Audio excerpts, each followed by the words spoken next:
इस वीडियो में हम लोग हैलो एल्केन्स में आगे के भाग का अध्ययन करेंगे।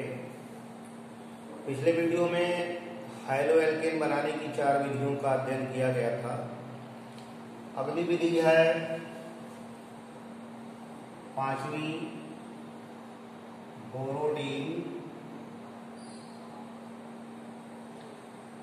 पुंसडीकर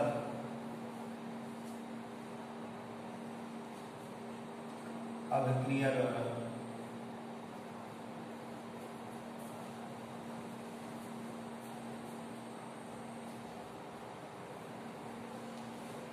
एल्किल हैलाइड बनाने की इस विधि में कार्बोक्सिलिक अम्लों के सिल्वर लौड़ों की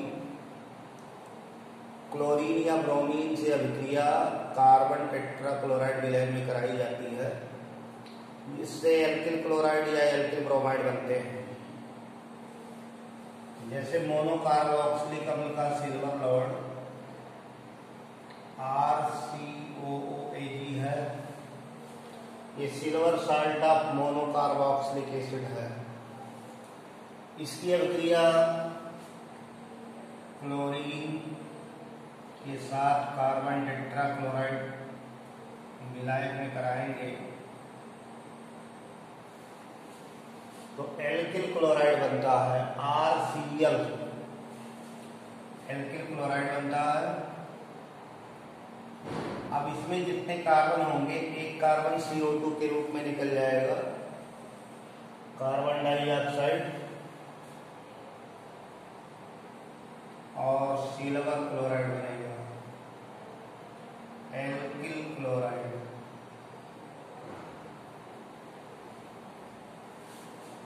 जैसे सिल्वर एसीटेट ले लिया जाए, सिल्वर एसीटेट की अभिक्रिया क्लोरीन से कराई जाए कार्बन टेट्राक्लोराइड विलायक में, तो R के जगह पर CH3 है तो मेथिल क्लोराइड बनेगा,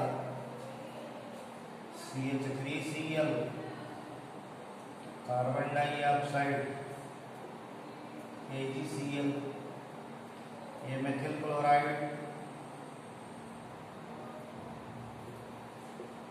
या क्लोरोमेथेन है, और इसको सिल्वर एसीटेट पढ़ेंगे। तो इस तरह बोरोडीन पुंसडीकर अभिक्रिया में कार्बोक्सिलिक अम्ल का जो सिल्वर लौड़ होगा उससे जो एल्किल हैलाइड बनेगी उसमें एक कार्बन कम आएगा। जैसे 2 कार्बन का ये साल्ट है सिल्वर एसीटेट, तो 1 कार्बन का एल्किल हैलाइड मेथिल क्लोराइड प्राप्त हुआ।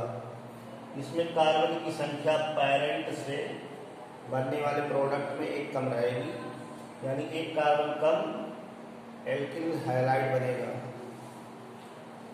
सिल्वर प्रोपियोनेट लिया जाए, CH3CH2COOAG, ये सिल्वर प्रोपियोनेट है।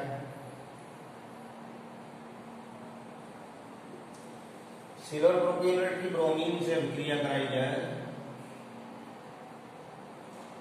कार्बन टेट्राक्लोराइड विलायक में, तो एथिल ब्रोमाइड बनेगा, CH3CH2Br, कार्बन डाइऑक्साइड और AgBr। ये 3 कार्बन का साल्ट है। सिल्वर प्रोपियोनेट में 3 कार्बन है। एल्किल हैलाइड जो बनेगी वो 2 कार्बन की बनेगी, एथिल ब्रोमाइड।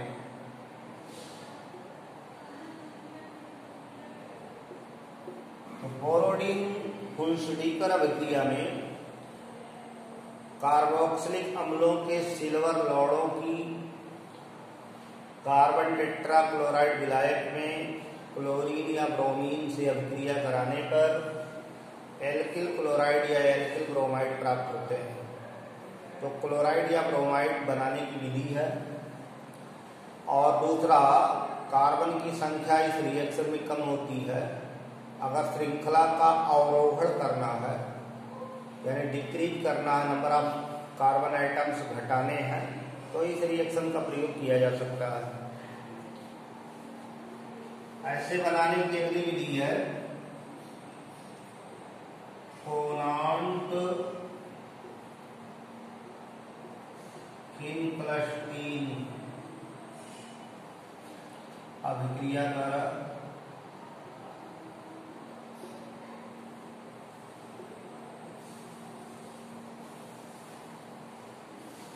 ये एक्सचेंज रिएक्शन है, विनिमय अभिक्रिया है। कोनांट फिनकलस्टीन में हाइलाइड का विनिमय होता है। क्लोराइड और ब्रोमाइड से आयोडाइड बनाए जाते हैं।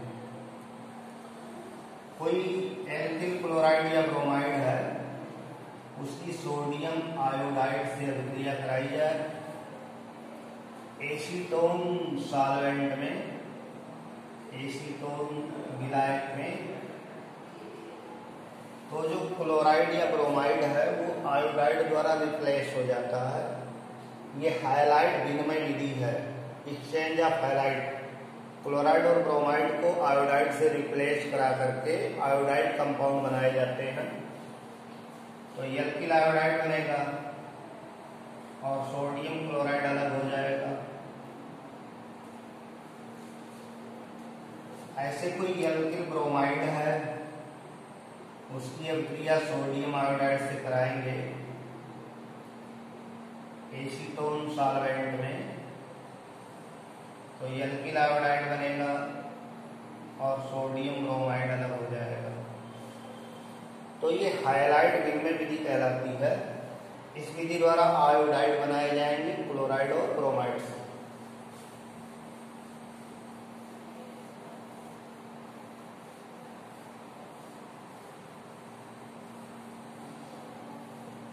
जैसे एथिल ब्रोमाइड है, C2H5Br, एथिल ब्रोमाइड, ब्रोमोएथेन, इसकी अभिक्रिया सोडियम आयोडाइड से कराई जाए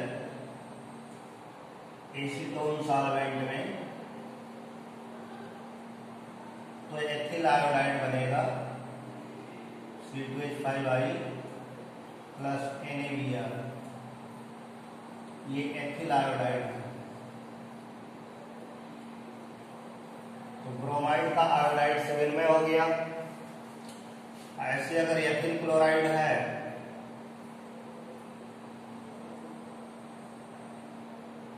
तो सोडियम आयोडाइड से रिएक्शन कराने पर एथिल आयोडाइड मिलेगा, NaCl अलग हो जाएगा। तो इसको कोनांट फिनकलस्टीन रिएक्शन या हाइलाइड एक्सचेंज रिएक्शन कहते हैं। इसमें क्लोराइड ब्रोमाइड का विनिमय हो जाता है, आयोडाइड आ जाती है। आयोडाइड बनाने की विधि है।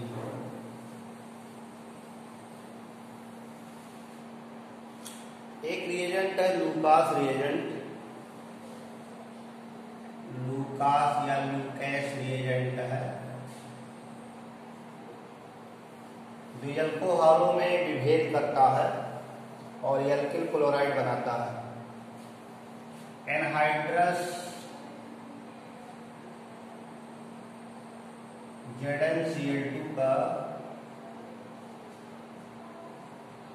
कंसंट्रेट HCl में सॉल्यूशन लूकास रिएजेंट कहलाता है। अब इससे क्लोराइड बनाए जा सकते हैं, लेकिन लूकास रिएजेंट के प्रति जो रिएक्टिविटी अल्कोहलों की है उसमें टर्शियरी अल्कोहल फास्ट रिएक्शन करता है, फिर सेकेंडरी अल्कोहल रिएक्शन करता है और प्राइमरी अल्कोहल सबसे लेस रिएक्टिव है। तो अल्कोहलों से एल्किल क्लोराइड बनाने की यह एक विधि है। एल्किल क्लोराइड बनाए जा सकते हैं, लेकिन टर्शियरी अल्कोहल फास्टली रिएक्शन करेगा, सेकेंडरी अल्कोहल उससे लेस रेट में रिएक्शन करेगा और प्राइमरी अल्कोहल का रेट ऑफ रिएक्शन थोड़ा और स्लो होगा। तो किसी अल्कोहल की सांद्र HCl और निर्जल जिंक क्लोराइड ये लूकास रिएजेंट है। किसी अल्कोहल की लूकास रिएजेंट से अभिक्रिया कराएंगे तो एल्किल क्लोराइड बनेगा, OH हटेगी, एल्किल क्लोराइड बनेगा। एल्किल क्लोराइड बनाने की विधि है जैसे CH3 CH2OH प्लस HCl,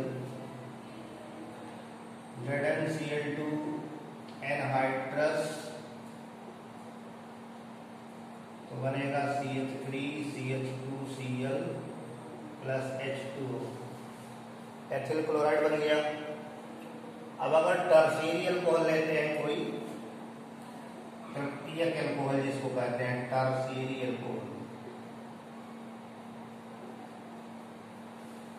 तो इसका जो OH होता है वो इजीली रिप्लेसेबल होता है, आसानी से विस्थापित हो जाता है। लूकास रिएजेंट की रिएक्शन कराएंगे तो बहुत ही जल्दी एल्किल क्लोराइड बनेगा।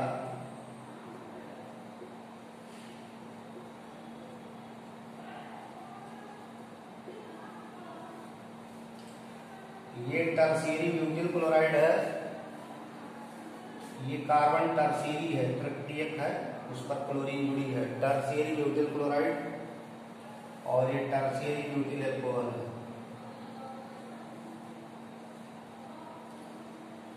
तो टर्शियरी अल्कोहल से फास्ट रिएक्शन चलता है, टर्शियरी अल्कोहल का OH ग्रुप इजीली रिप्लेस हो जाता है। तो इस तरह एल्किल हाइलाइड बनाए जाते हैं।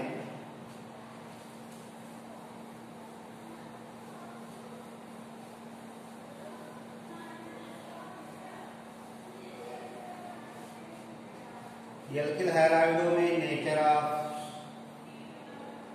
CX बॉन्ड,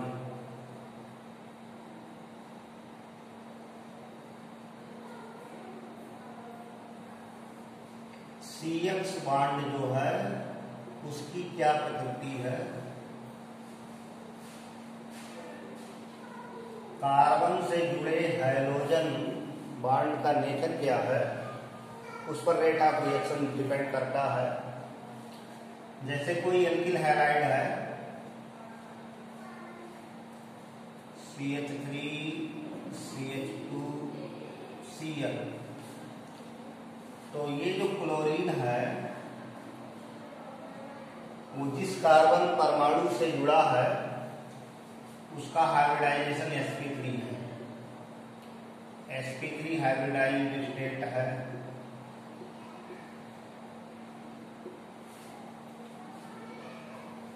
और ये जो मेथिल लगा है ये प्लस आई इफेक्ट लगाता है, अपनी तरफ से इलेक्ट्रॉन डोनेट करता है, इलेक्ट्रॉन इधर से दिए जाते हैं। एल्किलों का प्लस आई इफेक्ट होता है जो इलेक्ट्रॉन डोनेटिंग इफेक्ट है, इलेक्ट्रॉन रिलीजिंग इफेक्ट है, अपने तरफ से इलेक्ट्रॉन को दूर भगाते हैं। तो एल्किल ग्रुप की संख्या जितने ज्यादा होगी उतने ये आसानी से टूट जाएगा। अब ये जैसे प्राइमरी एल्किल हैलाइड है CH3 CH2Cl, ये 1 डिग्री है, 1 डिग्री एल्किल हैलाइड। ऐसे 2 डिग्री एल्किल हैलाइड लिया जाए, कार्बन का हाइब्रिडाइजेशन यहाँ भी sp3 है, लेकिन दो एल्किल ग्रुप है, इलेक्ट्रॉन रिलीजिंग ग्रुप, इलेक्ट्रॉन देने वाले, इलेक्ट्रॉन प्रतिकर्षी 2 हैं। तो Cl यहाँ और इजीली निकलेगा, इजीली रिप्लेस्ड हो जाएगा। ये सेकेंडरी एल्किल हैलाइड है।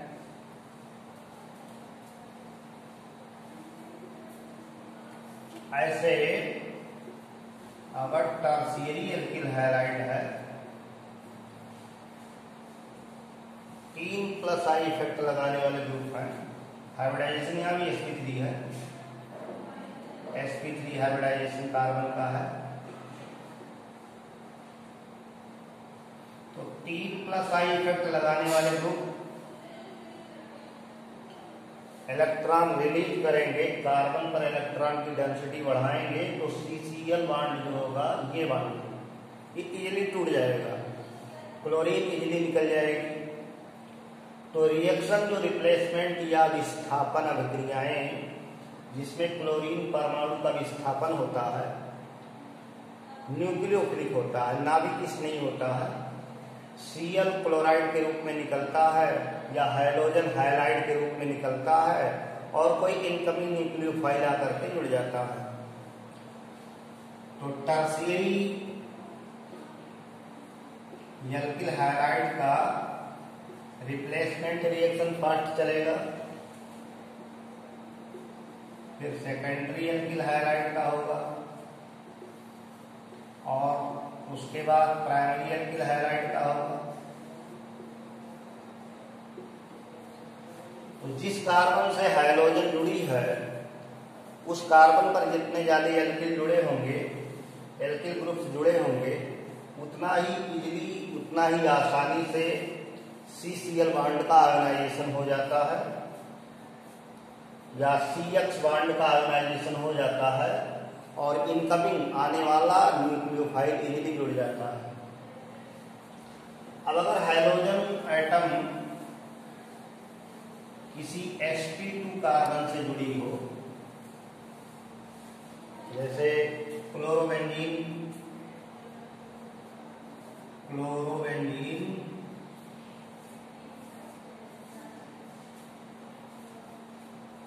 बेंजीन के sp2 हाइब्रिडाइज्ड कार्बन से हाइड्रोजन जुड़ी है,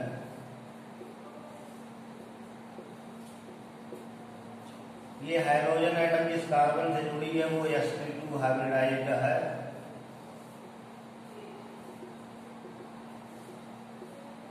तो एक तो ये ज्यादा इलेक्ट्रोनेगेटिव होगा, यानी कार्बन ही ज्यादा इलेक्ट्रोनेगेटिव होगा। sp2 hybridised carbon more electronegative है in comparison to sp3 hybridized carbon. तो यह कार्बन ज्यादा इलेक्ट्रोनेगेटिव है और उससे हाइड्रोजन जुड़ी है।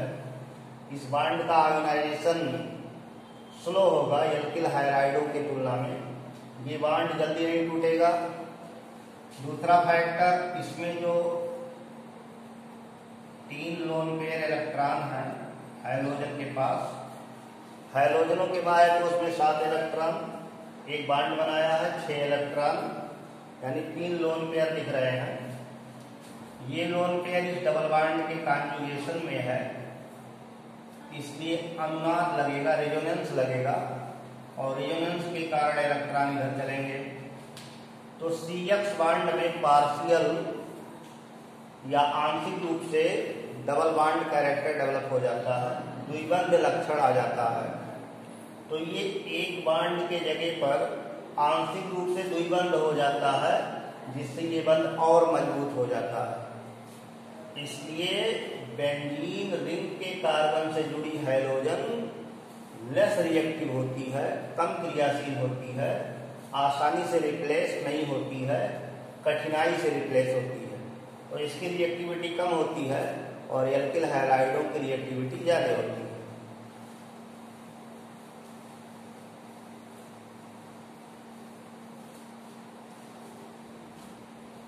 केमिकल प्रॉपर्टीज ऑफ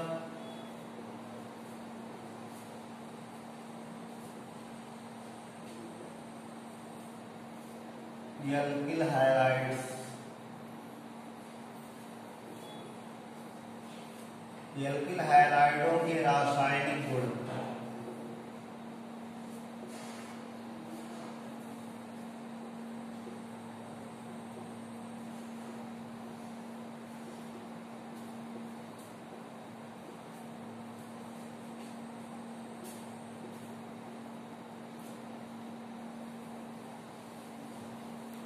तो एल्किल हाइड्राइड प्रतिस्थापन अभिक्रियाएं करते हैं, हाइड्रोजन एटम हटेगा और कोई आएगा और वो भी न्यूक्लियोफिलिक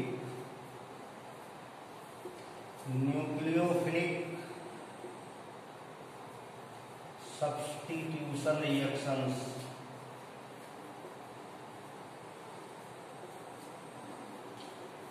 नाभिक स्नेही प्रतिस्थापन अभिक्रिया।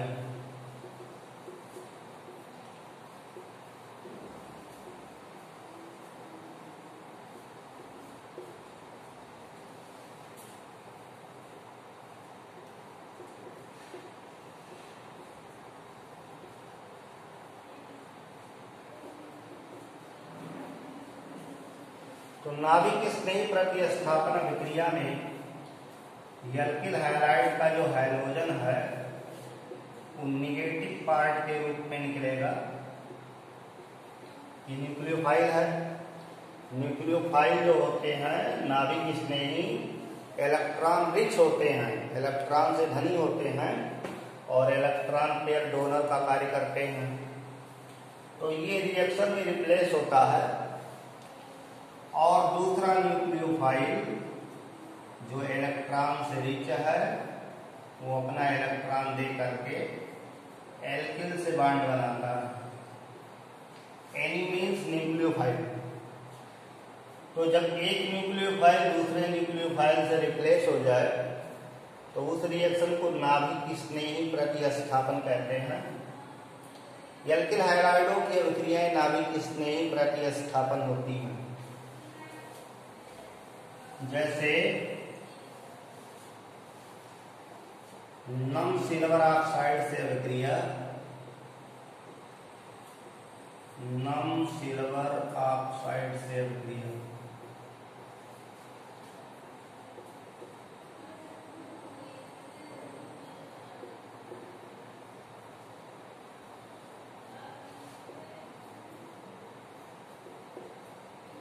reaction with moist silver oxide। नम का मतलब है नमी युक्त, सिल्वर ऑक्साइड में नमी यानी जल दिखाया जाएगा। तो नम या मॉइस्ट सिल्वर ऑक्साइड, इसमें मॉइस्चर रहेगा तो इसको सिल्वर हाइड्रोक्साइड भी लिखकर दिखा सकते हैं। AgOH या Ag2O प्लस H2O, इसको मॉइस्ट सिल्वर ऑक्साइड कहते हैं। एल्किल हैलाइड को नम सिल्वर ऑक्साइड के साथ उबाला जाए, गर्म किया जाए,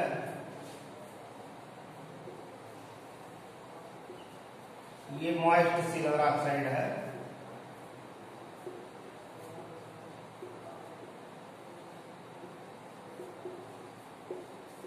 तो मॉइस्ट सिल्वर ऑक्साइड में न्यूक्लियोफाइल हाइड्रोक्साइड रहेगा, उससे हैलाइड रिप्लेस हो जाएगा। ये जो हाइड्रोजन एटम है ये हैलाइड के रूप में रिप्लेस होगा और उसके जगह पर OH आएगा। तो बनेगा एल्कोहल, ROH बनेगा और सिल्वर हाइड्राइड अलग हो गई, एल्कोहल मिलेगा। तो हाइलाइड रिप्लेस हुई हाइड्रोक्साइड से। जैसे एथिल ब्रोमाइड है,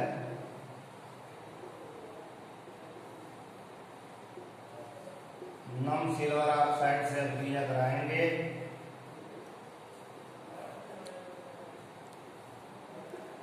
तो एथेनॉल या एथिल अल्कोहल बनेगा, एथिल अल्कोहल।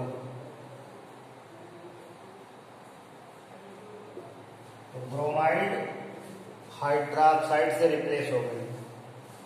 तो इस तरह हैलाइड जो है रिप्लेस हो गया हाइड्रोक्साइड से। ये रिप्लेसमेंट रिएक्शन है। तो हम लोग इस वीडियो में रासायनिक गुणों में एक गुण तक का अध्ययन किए हैं। शेष अगले वीडियो में अध्ययन करेंगे। धन्यवाद।